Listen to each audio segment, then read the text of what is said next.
What's it look like? Yes. I think what it looks like is that once there's agreement about the practices that you're willing to bet on, okay, we're not going to bet on everything. We're going to pick a few things, do them really well, and bet on the things that we think that we know based on the research will make a difference. Then we have to reconcile, and this is the hard part, then we have to reconcile that bet with the culture of schools and the cultures of communities. And rarely does that reconciliation occur. And when it does occur, what it looks like is an embedding of those practices or of the bet into, very explicitly, into the documents that guide education, that guide the community, in the technology, in the tools, in the day-to-day practices, and in the training that people are provided. Essentially, the culture is reflected in the design, as is the bet. Rarely does that occur. If we're going to reach the aspiration that we've alluded to here, that reconciliation has to occur. All right, good. I suppose this question's a little bit of a setup now, because if we're going to really consider chaos, but let's see, 21st century skills, we've heard this language. I think it's very true that the private sector world is different, and it's changing all the time. When I just think of the changes in how we use technology at our company over the course of the past 5 years even, and we now the younger people that work with us, some of them almost speak a different language when it comes to sort of translating what the marketability of something is, and search engine optimization, and understanding all that's happening on that website.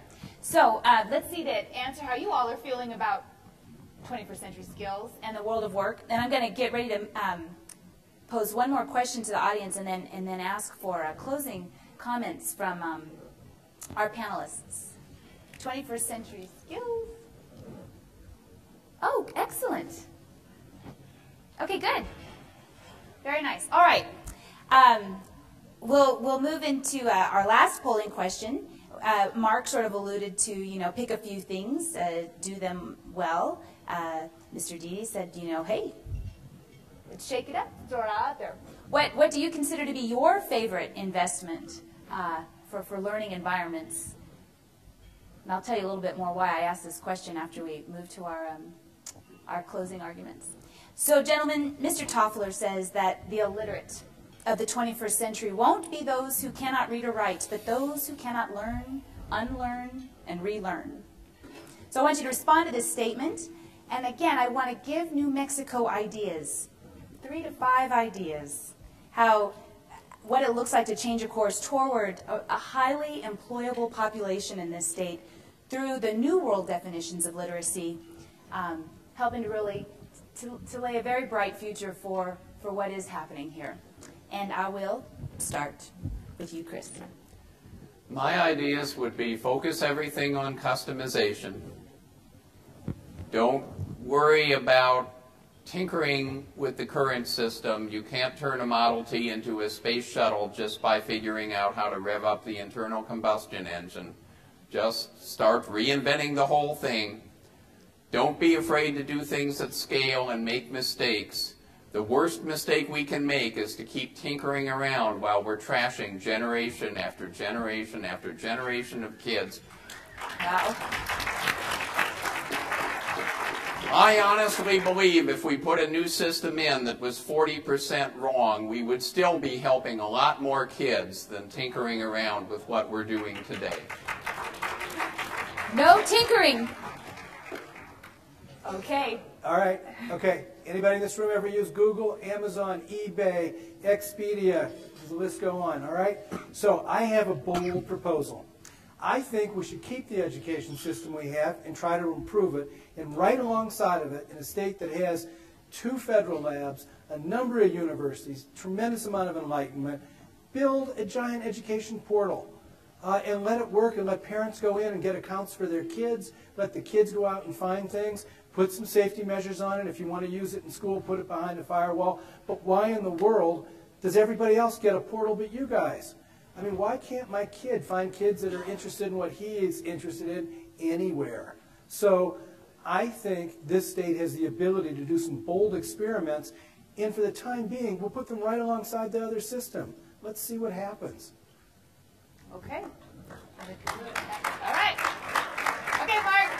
That and clean up here. And in a world where most people believe, the majority of the people believe the earth is flat, and I'm not talking about in Tom Freedman's sense, it's unusual for those of us to believe that the earth is round. The reason some people believe it's flat is because that belief system works for them. And so my challenge for us is to boldly cross the threshold and don't look back. Because the people who won't cross the threshold will continue doing what they're doing. This is not about conversion. This is about migration, and it's about going to an alternative that we all can believe in, live with, and fight for over time. That's going to require us to have a different question, a different theory structure, and that's going to take a while to develop it. And we can do that through the sort of activities and endeavors that Chris, Gordon, and other folks have laid out here the last couple of days. Excellent. Thank you. Thank you.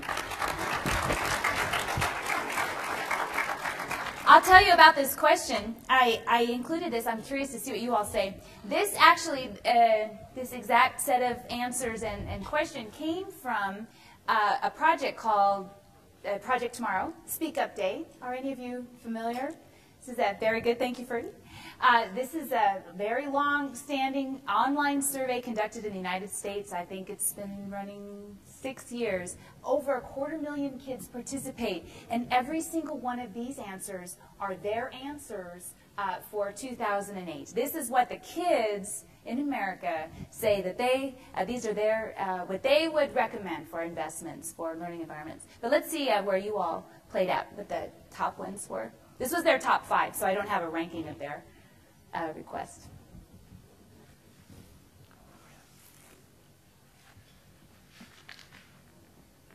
Expanded something.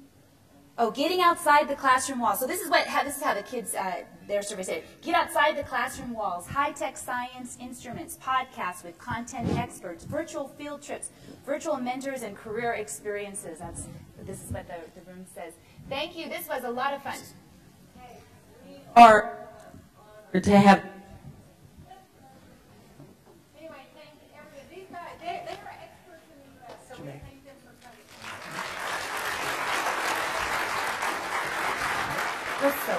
Hello. And I just want to say one thing on the way out. You know, this state has done amazing things. You had the first, made the bomb that we needed. You had the aliens land in Roswell. And now you're going to fix education. Things come in threes. Start the movement here. It will really work. Okay, Gordon.